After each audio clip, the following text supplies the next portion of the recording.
I quite often have people pay my £1,000 an hour consulting fee to ask just the question, is buy-to-let dead? Well, look, let's save yourself that fee and I'll share with you my views on buy-to-let. First of all, it is a great pension, so don't get me wrong.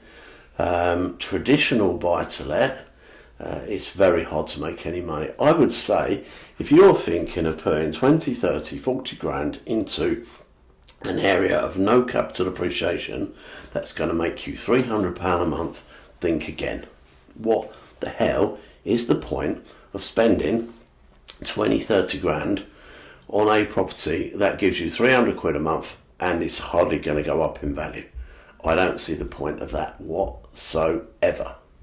Okay, so is buy-to-let dead? Well, I've got clients who are buying 10, 15 properties per year, recycling their cash, and they will be generating, if they're HMO multi-letting their properties, within 3 years, they will be generating themselves around about a £20,000 a month income.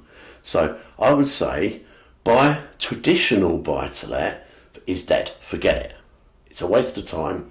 I would say if you think outside the box, if you start becoming a sophisticated investor and you start using cash recycling processes or no money down processes to purchase your property, then you can buy properties and build up a large enough portfolio to generate yourself an income. One thing to remember though is when you look at the rich list, 50% of the rich list or more they're actually in property and their money's come from property, but it's not investments. It is the actual refurbishment of big stuff, normally in London. So that's where they've come from, their background. Not saying they don't have rental properties. There's nothing better than having a 5 or 10 grand a month income from your property portfolio to support your pension.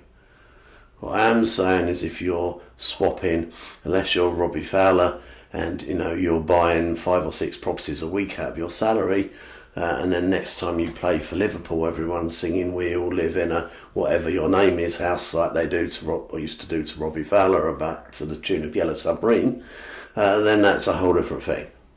But if you were working with a small amount, 100, 200, 300 grand, that is going to go very quickly on a very few properties.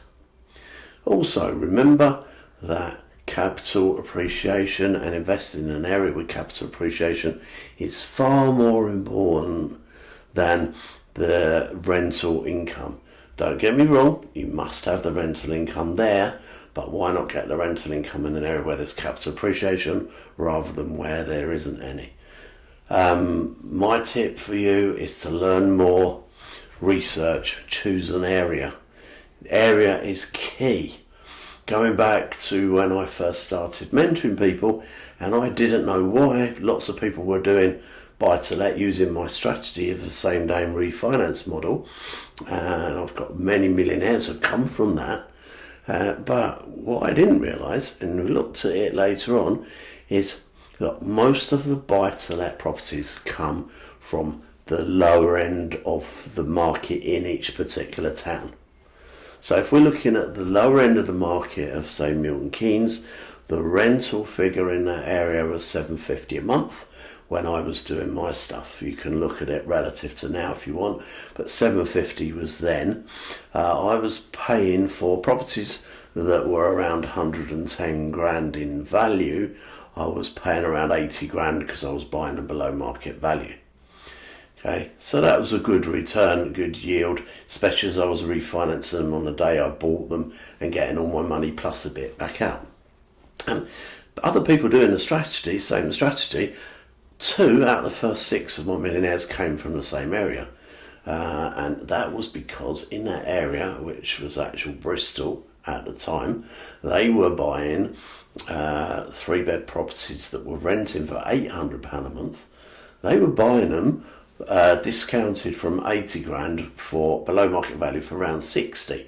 So the return was much easier, and they were stacking up on buy-to-let mortgages, which they did for Milton Keynes.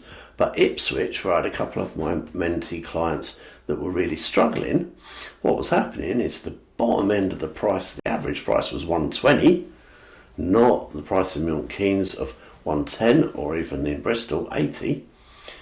Okay, so the price was 120. They were buying them for about 85 grand, but the rent in that area was only 550. So, is buy-to-let dead? Not if you get it right. You've got to understand all of this stuff. There is a hell of a lot to getting it right. I can help you with my series of videos on 8 strategies for property investors and developers. You can get that for free. Click below, and I look forward to helping you build your quality portfolio very quickly.